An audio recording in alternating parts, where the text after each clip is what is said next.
What's up YouTube? Samahan niyo ang buuin tong unang PC build ko. Tara, game!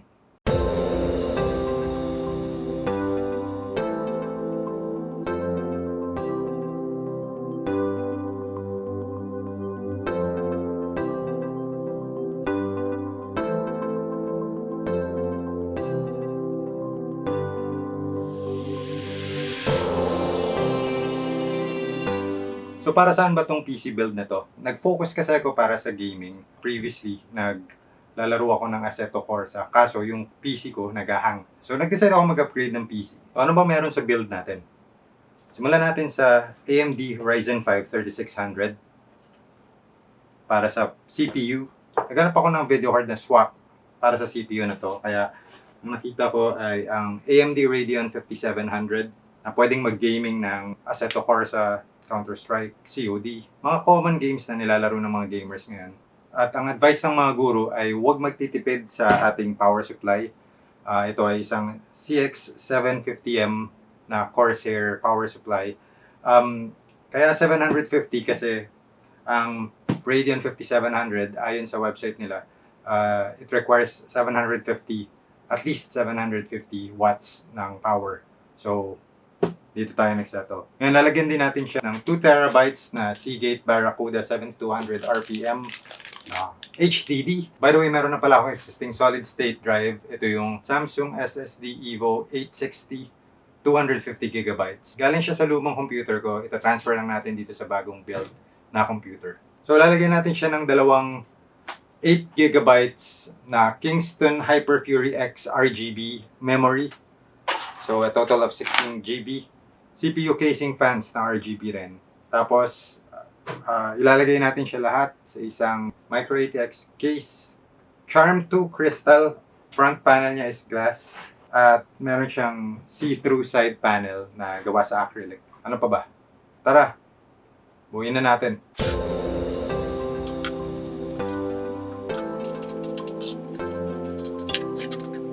Glass panel. Merong honeycomb design.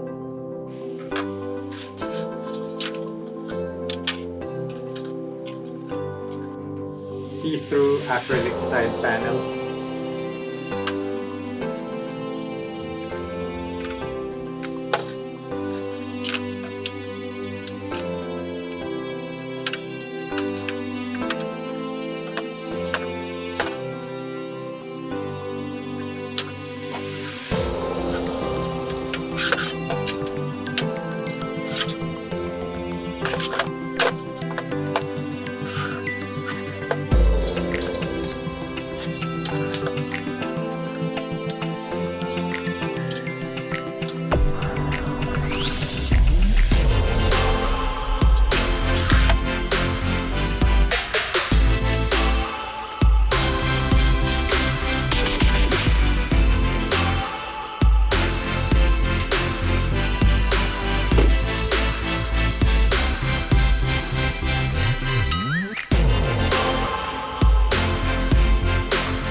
makikita nyo meron na siyang pre-applied na thermal paste, so hindi na natin kailangan lagyan ng thermal paste.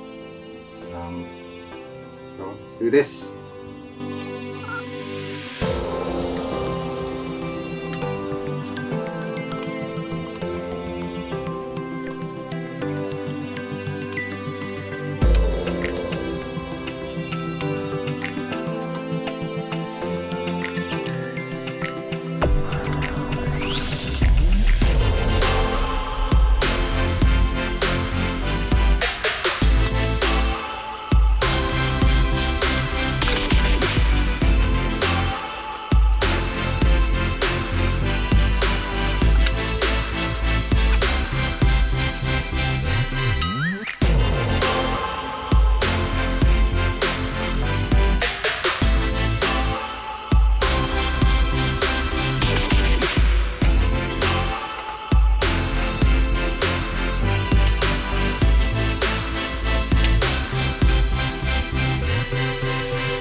Alright, so ngayon nakakonect na siya. Subukan natin kung gagana. Natin. So, connected na siya. So, let's boot.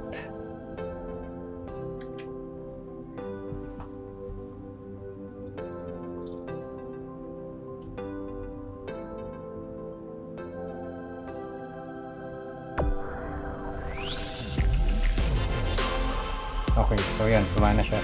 So, dahil may Windows na siya, maglalag siya automatic sa Windows. Setup ko lang yung, install ko lang yung drivers niya, update ko. Tapos papakita ko sa inyo nangyari sa bin. Okay?